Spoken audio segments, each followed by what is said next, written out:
Hey everybody, this is Rustin with Metalholic, the Idaho music scene, and the Examiner, and we are here with Spokane's The Failsafe Project. Hey guys.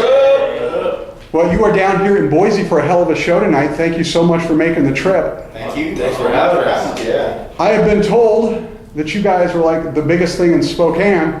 No. I don't know if it's true, but from what I heard during sound check, I'm pretty damn impressed so far.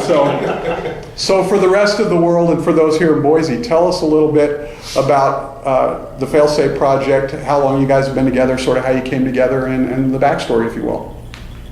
Go ahead. About 3 years in the running still, right? Yeah, almost 3 years. Almost 3 years. George started out with our buddy Steve Ellis playing drums and Chris Demers playing bass, and they kind of were dinking around. I was in another local band. We practiced right in the same building as them, right around the corner, and that band was kind of on the way out, and he was just starting this one up, and he said, "Hey, come on over," and went over and we wrote the first song. So kind of magic ensued, I guess. He and I have known each other for years, been very close friends, roommates at points. He's tried to get me to have three. Don't put that on the internet. I knew it was coming. It's the internet, man. I'll explain later, baby. I'll explain later. So we make sure that we make you famous. Let's start over here and go around and tell us your name, what you play, what your instrument is in the band. I'm Joel, play the drums. Lenny Fusen, bass. George Silva, guitar. Jimmy Nuge, I sing. Tony Ari, I play lead guitar.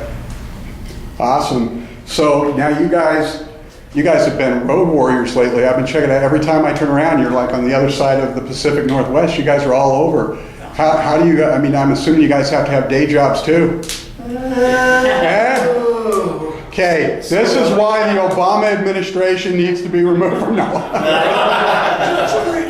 Throw your day job right out the window because you can't. It's really hard to do that while you're doing this. I'm extremely blessed. I actually have a really cool boss who actually lets me do this and still like obtain a job. You miss a lot of days, like pursuing. If you're passionate about something, you gotta sacrifice some stuff. Money is a big thing. It's really cool to have bosses that know how passionate you are and will allow you to take time off work to go pursue your dreams. And wives and girlfriends that are really helpful. Either a good boss or a good wife. Isn't that the same thing? Yeah, it's the same thing. So tell us a little bit about the Failsafe Project sound and how your songwriting process works. Pizza rock. Just straight ahead rock and roll. It's pretty energetic rock and roll though. I mean, a couple of us come from a metal background. Some of us come from more of a funky ska, funk rap background. I don't know. It's just kind of all over the place. It just works really well. The five of us got a good chemistry with each other. The way we write, we kind of just start dinking off in the room, and normally I'll come up with a riff, and Tony will come up with a melody that goes good over it, and then Jimmy will just kind of start singing, and Joel will start playing drums. It's kind of a collaborative effort when it comes down to the whole writing thing. We definitely don't pigeonhole one person as the key songwriter. We share royalties equally. It's not a hierarchy. It's more of a democracy here in the Failsafe Project. Everything we do, we vote on. Everything gets an equal everything. You know what I mean? So we're just five dudes that are really close friends, and it's a blast to be on the road and play rock and roll together. I mean, I couldn't have asked for a better group of dudes to do this with. And who are you gonna ask? What you get? That's true. You forgot to do the rim shot when he said royalties. Yeah, exactly. And then pipe dreams. Well, it sounds like you guys do it the classic old school way, the way that we did it when I was growing up. So I'm like a generation beyond you guys, where you actually get in the band room and jam and write the material instead of somebody whipping something up on Pro Tools, bringing it in and going, "Here's the song." More or less, ideas do flow at home and things like that. We'll bring them to the room, but for the most part, like the end result's a collaborative effort always, normally, So yeah, it's good. We're obviously doing something right. We just inked the deal with Eclipse Records out of New Jersey, and we have an album. It's supposed to be being released worldwide here in the next couple months. So now, is this a re-release of something you had already done, or is this brand new stuff? Brand new full-length record, self-titled. If you go to eclipserecords.com, they've released the artwork already. There's been a couple different press releases, and the track list is up. It's just a matter of the guys that are mixing and mastering the record to get off their butts and make it sound like I don't gold. know. It's the waiting game. It's the waiting It's the game. waiting game. Nice. So, nice segue. Dave Grohl from the Foo Fighters, obviously, Nirvana and everything else, did the South by Southwest speech this year, and he said in that speech, the hardest part about putting a band together is coming up with the name. With a new band that people don't know, that's one of the first questions they always ask. Right. What's the story behind the name? Was it the hardest part for you guys, or is there a story behind it? Or We went through Our ladies wouldn't let us use the name that we wanted to use, and I don't think anybody would want us to use the name that we were going to use. I don't know. It's just kind of like when you put a group of friends together that get along outside of like a musical venture. It's kind of a fail-safe that it's going to work all right, and that's kind of where it came from. Right. Not to mention the first 4 guys that started the band: George Silva, Jimmy Arguello, Lenny Fusen, and Steve Ellis spells the word safe. So it's just kind of how it happened, and then we let these 2 young young men jump in the fold, and it just brought it to a whole new level. Now it's the fail safe Hyatt project. fail safe act. all right, so let's go around the room real quick. And for your instrument, I mean, we all have various influences musically and everything, but as a singer, guitar player, drummer, bass player, whatnot, there's usually some primary influence or whatnot, or some moment of epiphany when we said this is what we want to do. Can you tell us who that was or what that was for each of you?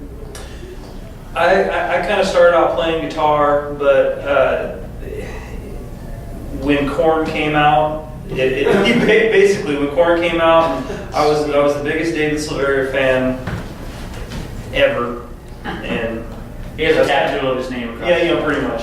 Yeah, no, that's kind of how it started for me. I mean, I like playing guitar, but drums ended up sticking with me after that. So. I pretty much just, more than anything, just was more or less local musicians that really inspired me more than anything. Cool. Yeah. What about you, George? I grew up in a musical family. My grandma was a professional opera singer. My great uncle played guitar at the Grand Ole Opry. Got uncles and cousins, and my dad was kind of like the one that sparked music in me, from a really young age. And as opposed to him being the guitar player that became a drummer, I was a drummer that became a guitar player. Just out of the prime reason was that my best friend was a drummer, and he couldn't find a guitar player that did exactly what he wanted to do.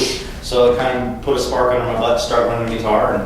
But as far as the big guys go, definitely I'm a huge Zakk Wylde. You mentioned Dave Grohl. I'm a huge Dave Grohl fan. So. Yeah, family just raised on the stage, mom and dad, singer, players. I mean, it can't, that's where my roots started, country, western, gospel. And as far as the big hitters, I mean, Dave Grohl's a great front man. I would say Daryl Palumbo from Glassjaw, as well as Mike Patton from Faith No More, Mr. Bundle, and so on and so forth. And then the elder statesman in the band. That's right. Dude, yeah. Guitar started out for me. I remember the first time I picked it up, all I wanted to do was like solos and fast stuff, whatever, as a kid. And just practice it all the time. So like two years ago. Yeah. Yeah. 3 years. And the rhythm part came way later. Who cares about that? It's still to come. Still yet to come. But my favorite guitarist, main influence would be Marty Friedman. Just his passion and his melodies that he drives, really good. Super fast. Yeah, really good. Nice.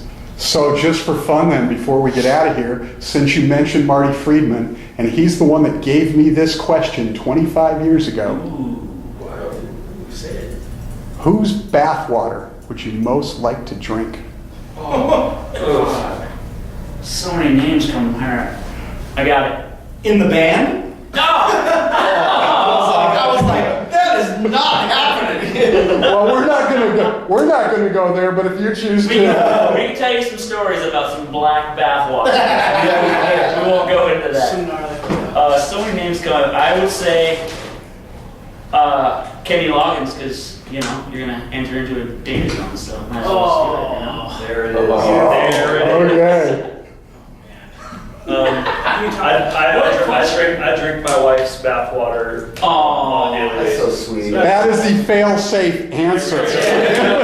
He didn't say how many straws he has. He's just always out to make the rest of us look bad. It's like- I was really surprised that you didn't mention a porn star. To tell you the honest. Like, he's got a list of them that long. I don't know. Mary Carey, we got. Oh, one more dude. list, it's fine. Besides my wife, would be probably Jessica Alba, straight up. Sorry, guys. I have to say my old lady for sure. My old lady's pretty clean old gal. Old gal, you need help with that one. Yeah, I'm sticking with the fail-safe one on that. Just the band? No. No, my wife. Mary Kate and Ashley. Mm-hmm. You know, No, Ashley's a dirty, dirty cooler. filthy Little minx there. Okay, well, so before we leave that'll bring it back to one more quick question, because you guys are on the road all the time. Uncle Jesse. The Oscar and Felix question, who is the clean freak in the group and who's the slob? Steve Ellis, that's why we kicked him out. He's the clean freak. I had OCD like gnarly. Like, holy crap. I'm pretty OCD-ish. Yeah, I like to take showers. yeah. clean. We all like to stay pretty clean, you know. All of us like to We stay were in a pretty studio about a year ago, and the first comment when we walked into the studio was this guy named Jason Ott. He goes, "Man, you guys smell good for a band." You guys toured too much to be smelling this good. Here's a straw, here's our bathwater. The key to a clean band is making friends everywhere you go and being nice to people so that you have a place to stay that has a shower. Hi everyone. Hi. But Joel's the scumbag in the band. Yeah. Yeah. One step away from dreadlocks. Right? The Fail-Safe Project from Spokane. Guys, thanks so much for taking the Thank you time. very much.